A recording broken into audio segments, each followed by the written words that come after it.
Hey, what's up? GW coming to you live. Before we get into the street trash review from '87, I would like to give a little bit of information if you guys didn't know. So the other day, as soon as I got done with that video review that I posted, came upstairs, I was gonna eat some breakfast.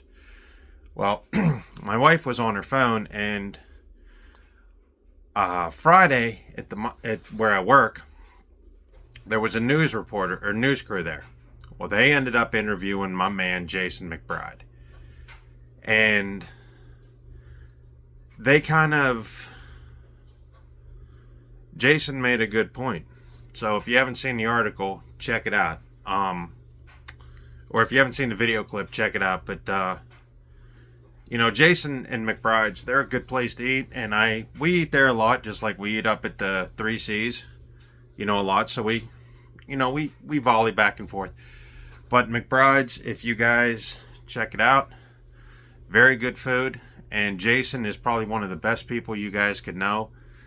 And I'm glad that they interviewed him, because I don't think any news team could interview anybody as cool or as level-headed as Jason McBride.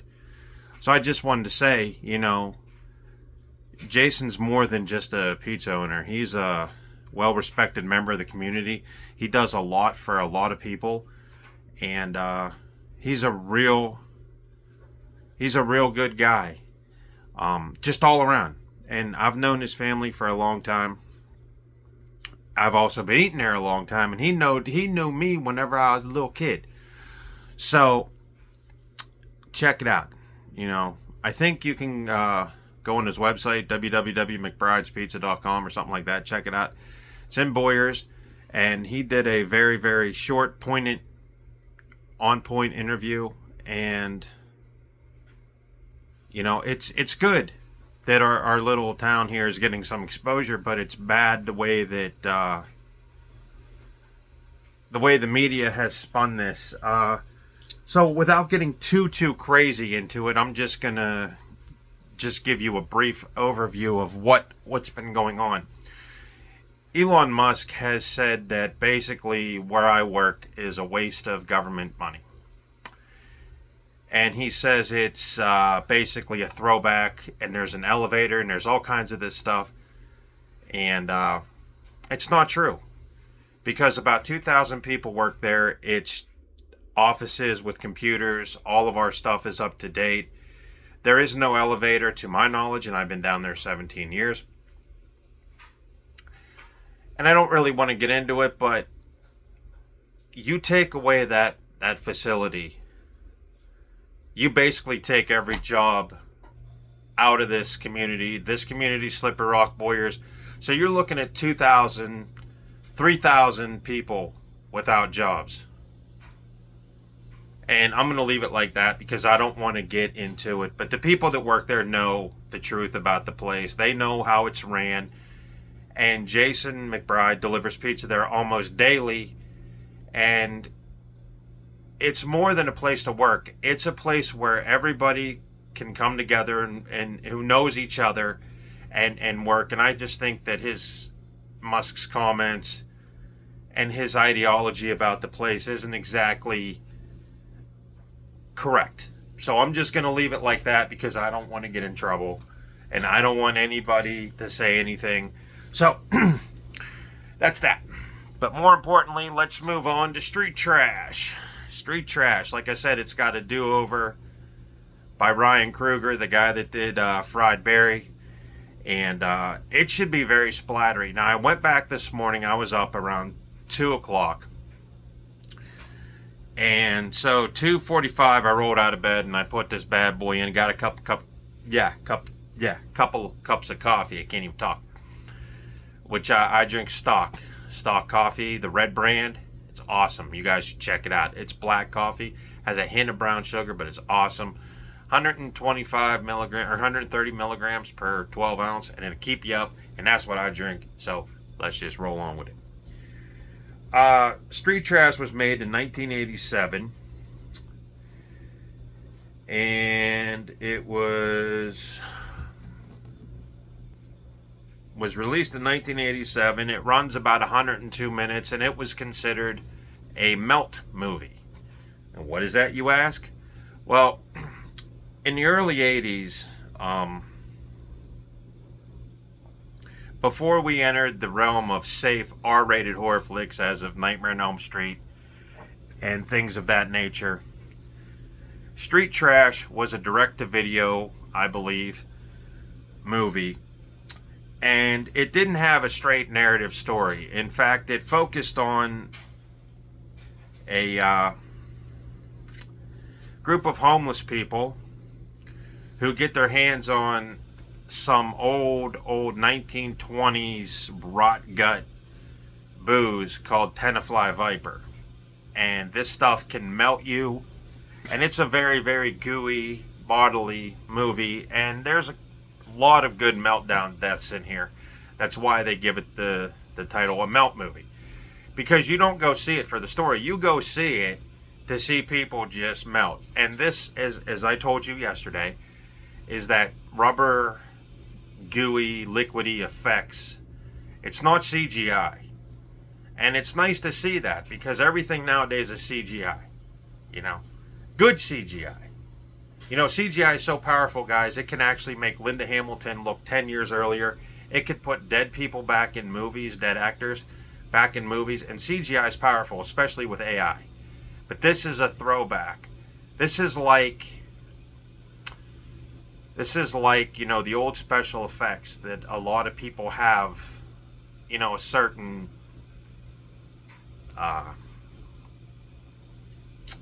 what's the word I'm looking for? Basically a certain, you know, soft spot for lack of a better term. But it follows a group of homeless people led by Fred and his younger brother Kevin, and they are played by Mike Lackey and Mark Cesara. They live in the ghetto part of this city, and in the camp they're living in, there is a sort of leader who is an ex-Vietnam vet, and he like runs the place. So again, this is not a straight story. It goes all over the board. It doesn't stick with one character. It sort of jumps around to these homeless people. This movie does try to offend everybody and anybody that watches it. But in doing so, it kind of appeals to you. You know what I mean? If you're a gore junkie, it tries to, at least at the time it was made, it tried to make you sick. If you were offended by unpolitical jokes, which this movie would never fly today, I'm telling you right now, because of all the un-PC stuff. There are words that are said. There is all kinds of pretty nasty stuff in here. There's a necrophilia scene that it's not explicit, but it's sort of gives you the hint that this one guy, this owner of this car dealership, I think, or hardware store, engages in necrophilia. A lot of the controversy comes from not only the gore, but also the tone of the movie. It's pretty much nihilistic, but it's interesting to see a movie that just doesn't care about rules. This movie was also made by a group of people that had dabbled in special effects and wanted to show off their creations. Let's see. So let's read what this says. Street Trash is the subversive cult classic that rode the last wave of the super gore in the late 80s before the curtain left such outrageous material. Before the curtain fell on such outrageous material, and we've entered the era of safe R-rated horror flicks and endless unoriginal remakes. So this basically saying that when this movie come out, it was probably, and it is, not rated. And unrated films were pretty much a thing back in the 80s. You could get away with that. Toxic Avenger, unrated. And then when people got a cult following from it, it was released and a bunch of material was trimmed down to fit an R rating. Unrated movies, basically, you could put anything you want into them and it'd fly. There's a lot of un-PC stuff. This has a legendary scene in it, guys, where one of the vagrants, one of the homeless people in the camp, is relieving himself through a stack of cars, while on the other side of the stack of cars that the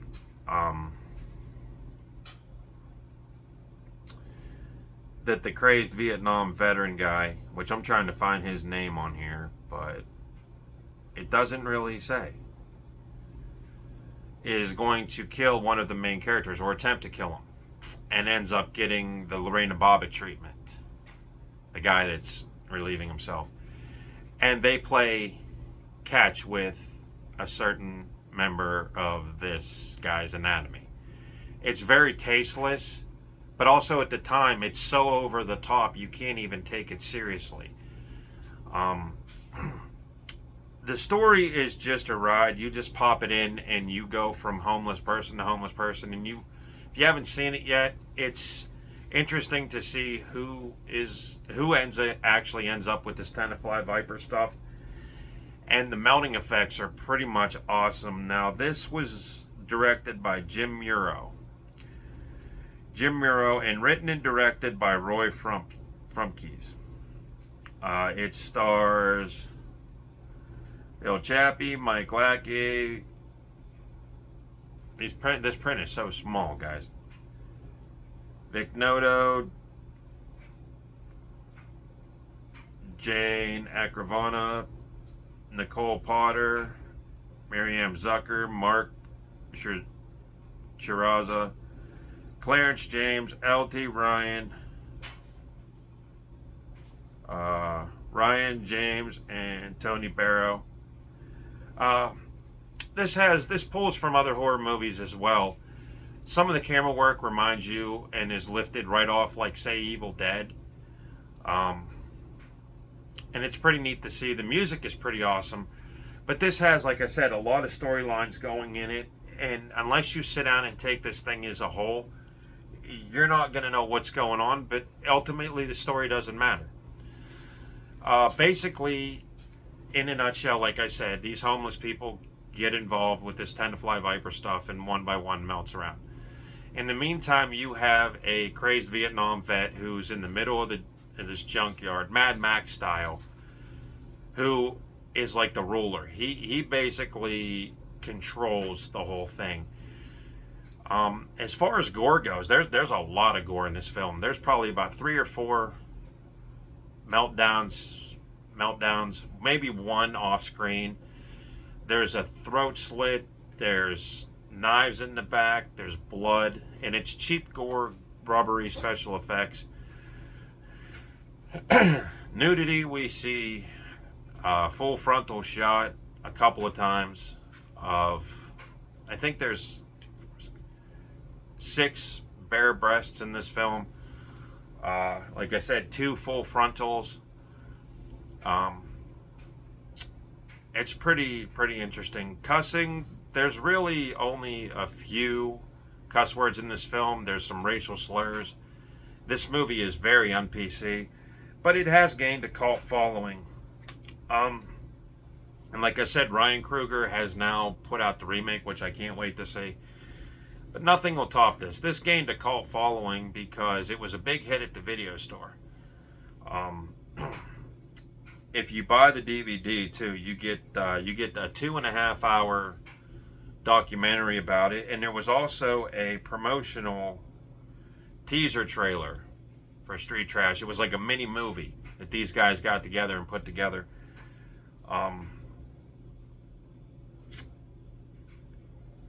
It's definitely one of them films that you can look back and say they don't make them anymore like this. The one thing that's surprising is for all the non-killing in this movie, it builds up a couple of storylines but only delivers on a few of them. The mafia even gets involved toward the end. one of the homeless people. In fact, our main character, Fred, ends up having intercourse with one of the mafia don's boss, or the mafia don's wife in this film. And that leads to a particular thing at the end where everybody gets their just desserts. Now, again, as far as the special effects in this thing, for being on the cheap, they are really good. We get to see a guy explode. The first meltdown pretty much has an impact on the film because you never see it coming. You just think, oh, great, this guy's going to, maybe turn into a zombie or something. But you never think of his melting. And it's done really, really good. So, yeah, it's worth checking out, especially with the remake on the horizon. Now, the remake redo, whatever you want to call it, the Ryan Coogler version, has nothing really tiding it over to this particular one. They did release this film in Blu-ray, but it's probably unavailable, or you have to spend like $80 on it. Has the same material as the DVD. It's definitely an 80s film that I don't think a lot of people have seen. And I think the thing is that it also tries to appeal to everybody and everything. It tries to be a dark comedy. It tries to be a semi-horror movie. And I think at the end of the day, you can say it's an exploitation film. Because it really does put you in the ghetto. And some of the scenes in here just don't fit the movie itself. Because it goes from a horror film with a guy melting to a guy shoplifting that's, again, a dark comedy sort of deal. And it goes to try to be a drama and then jumps back to horror again, all within about 10 minutes. And it just shows you that, back in the 80s, anything would fly. But Street Trash is definitely a unique experience. And I suggest anybody who hasn't seen it or appreciates early 80s, semi-horror movies would like this.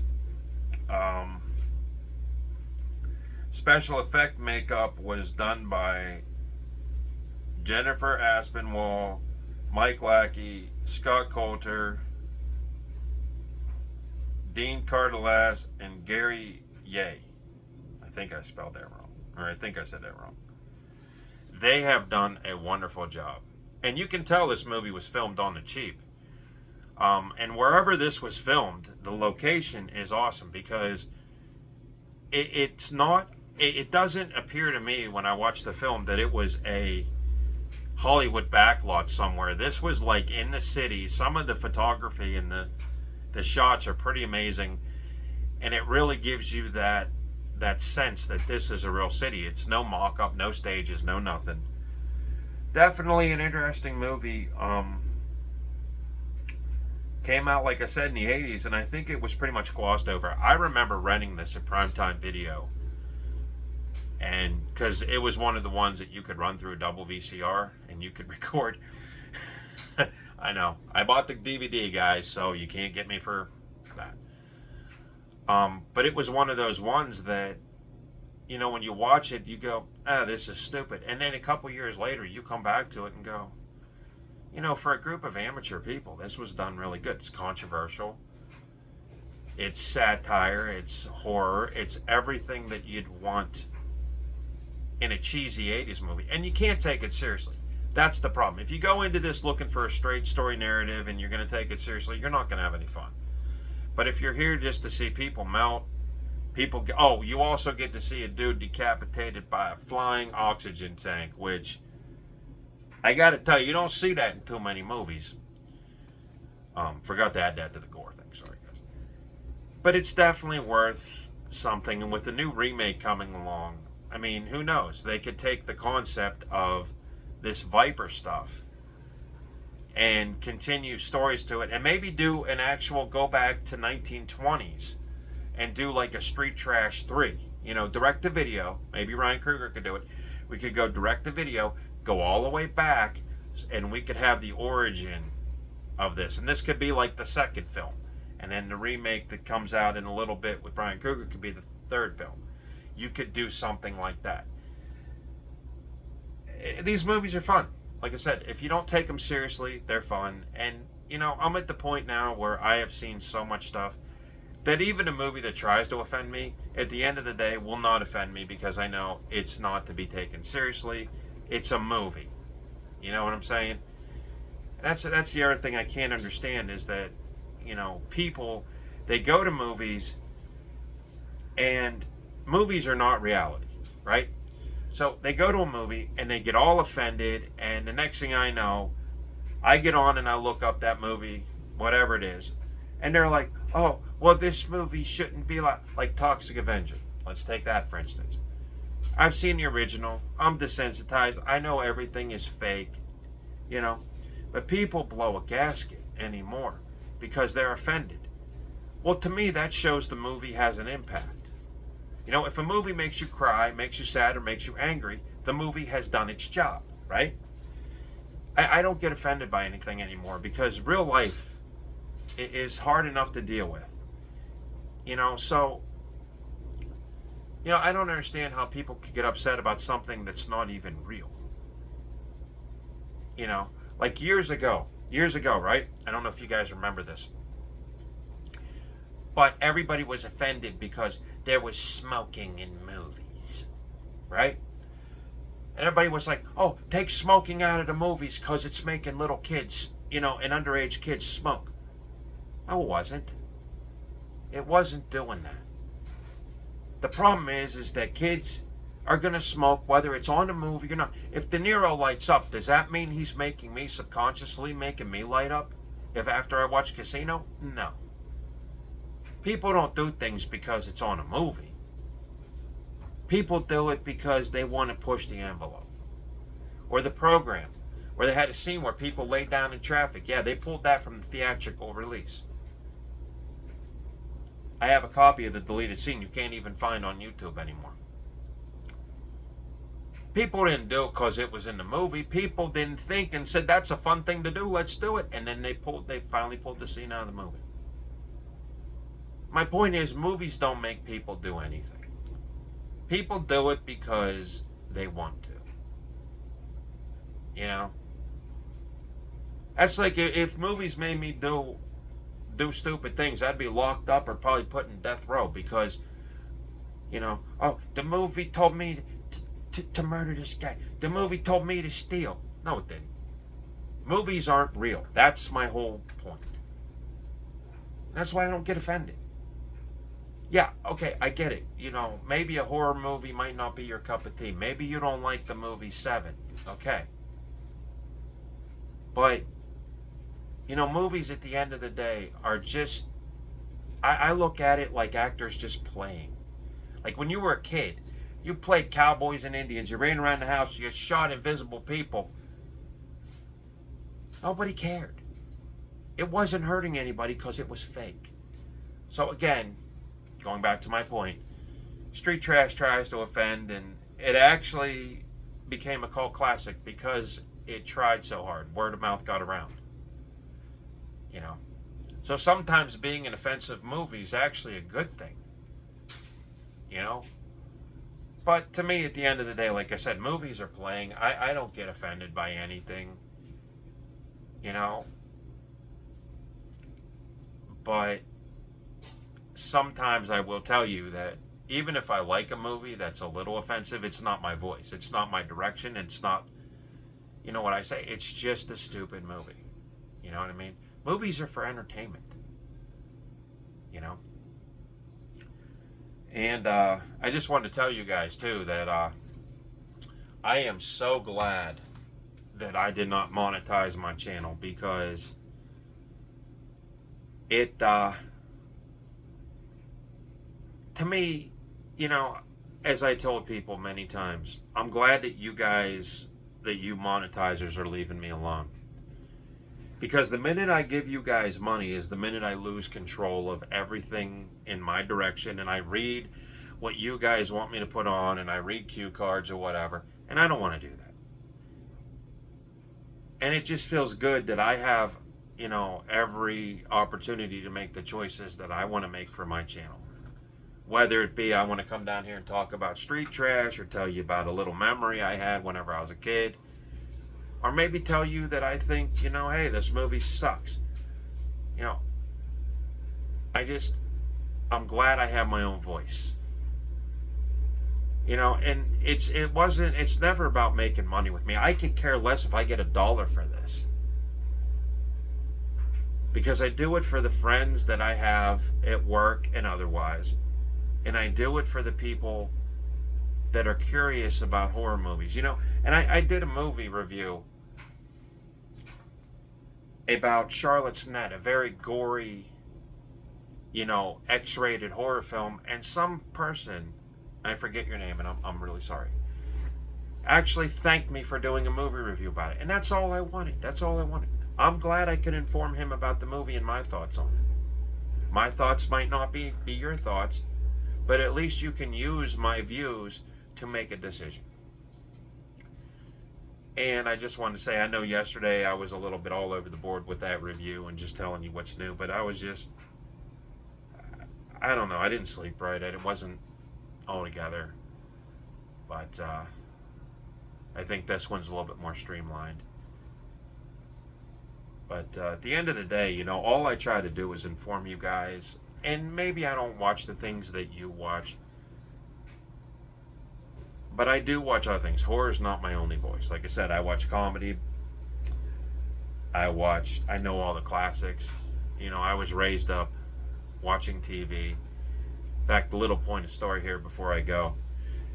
My mom and dad would actually leave me at home when they would go to Butler or someplace for a couple hours. I would watch Star Wars. Star Wars, Empire Strikes Back. I would act out every part. That's how much I love cinema. I would never leave the living room until they came back, because I would act out every part of that movie. And when you're 5 or 6 and you know everything, every line that every character in those movies had said, you got something. And I did. I mean, my mom told the guy that made Yoda that's what I did, and it was just a little embarrassing. But it just goes to show you again that cinema had a profound impact on me. The make-believe world of film is amazing. But I don't need to tell you that. You guys know that already. So look, hopefully we do the remake of Street Trash Trailer. But as for the original, check it out. There aren't many films like it, and they sure don't make them like that.